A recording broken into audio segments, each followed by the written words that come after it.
Oke, pertanyaan selanjutnya dari Mala.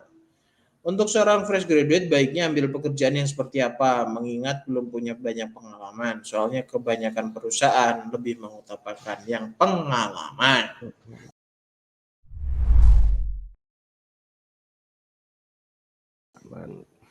Ya kayak gimana, Mas? Main hajar semua kerjaan aja atau gimana? Intinya pekerjaan apa aja cocok buat fresh graduate, teman-teman. Yang perlu kita perhatikan adalah di saat kita melamar. Di saat kita melamar pasti kita lihat ada requirement-nya kan. Di situ kan ada jenis kelamin, mungkin ada usia, ada kompetensi yang dibutuhkan, yang paling penting dibaca adalah berapa tahun pengalaman yang mereka butuhkan.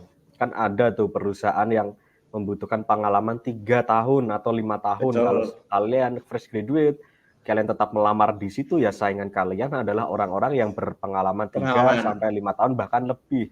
Atau kurang-kurangnya berapa sih 2 tahun kayak gitu. Tapi kalau kalian daftar di situ ya susah. Jadi cari kerjaan apapun bebas, terserah. Untuk fresh graduate selalu terbuka, tapi yang dilihat adalah minimal pengalaman 1 tahun atau fresh graduate are welcome kayak gitu kan. Itu berarti perusahaan masih ada waktu dan perusahaan bisa menilai nih pekerjaan yang akan dilakukan adalah ini cocok atau bisa dilakukan oleh orang-orang non pengalaman. Seperti fresh graduate, teman-teman. Jadi requirement itu harus dibaca, dipahami bener-bener kayak gitu loh. Karena masih banyak juga yang udah jelas-jelas requirement-nya, misal perempuan, kalian laki-laki tetap daftar. Nah kayak gitu kan susah itu kan syarat administrasi.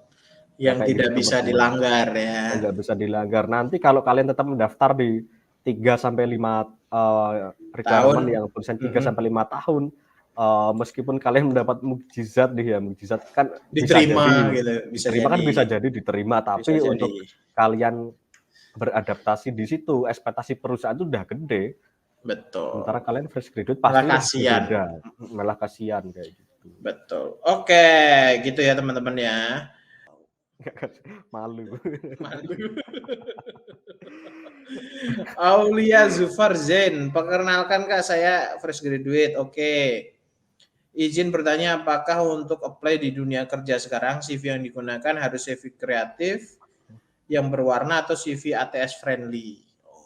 Oh, tergantung kegunaannya. Nah, gimana tuh?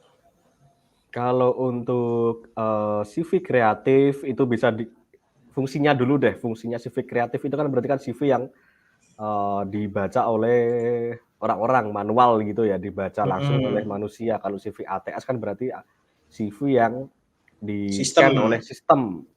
Nah, perusahaan yang punya sistem ATS kan tidak semuanya.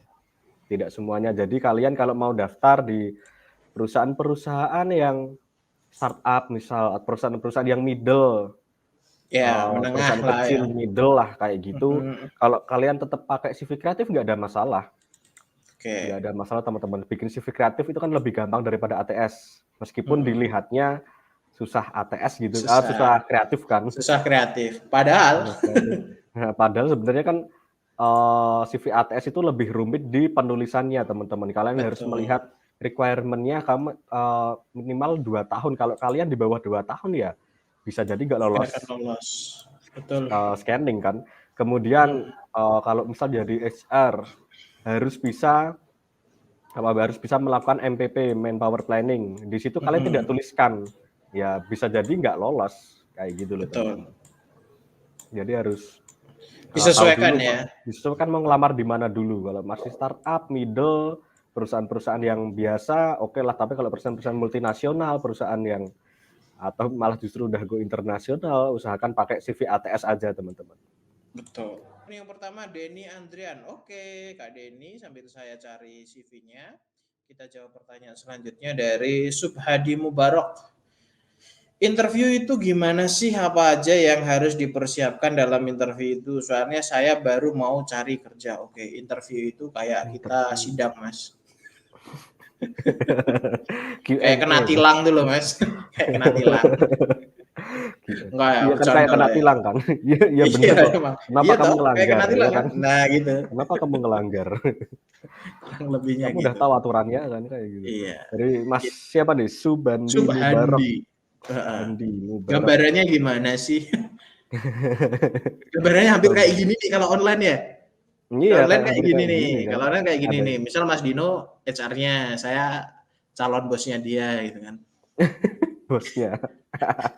Jadi ditanya-tanyain gitu Mas, dan pertanyaannya suka nggak masuk akal gitu. Buat calon karyawan emang nggak masuk akal, tapi kan pasti kan ada ininya kan, ada Alasannya gitu alasannya ya. kenapa tanya kayak gitu kan. Jadi Mas Subandi Mubarok Iya. interview kan salah satu bagian dari proses rekrutmen yang paling banyak digunakan oleh perusahaan-perusahaan, tempat-tempat bekerja untuk menyaring calon talent atau calon karyawannya nih. Selain interview juga ada psikotes, juga ada apa lagi Mas Budi? Ada interview ada 2, interview user dan juga User interview dan dengan HRD, interview HRD, betul. ada juga psikotes, juga ada technical Technical test kalau test ada, juga kalau kayak pakai gitu. Tapi yang ya paling hampir semua digunakan adalah interview.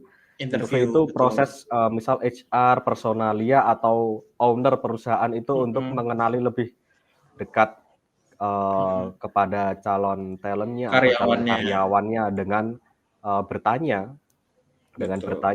asal-usul biasanya background bisa dari Mhm, background kepribadian dulu ya, kepribadian dari betul. keluarga, kemudian kepribadian kita, kemudian background pendidikan kita, background skill kita itu apa aja, kompetensi yang kita miliki apa aja, kemudian kira-kira kita cocok nggak di situ, kemudian juga ada penentuan salary yang akan diberikan ada di situ. Intinya adalah pengenalan diri kita, jadi ceritakan Iya, yang tentang basic kita, tentang kemampuan basic-nya. kita, tentang skill kita, keahlian kita yang berhubungan Mhm, dengan pekerjaan yang ingin kita lamar, Mas.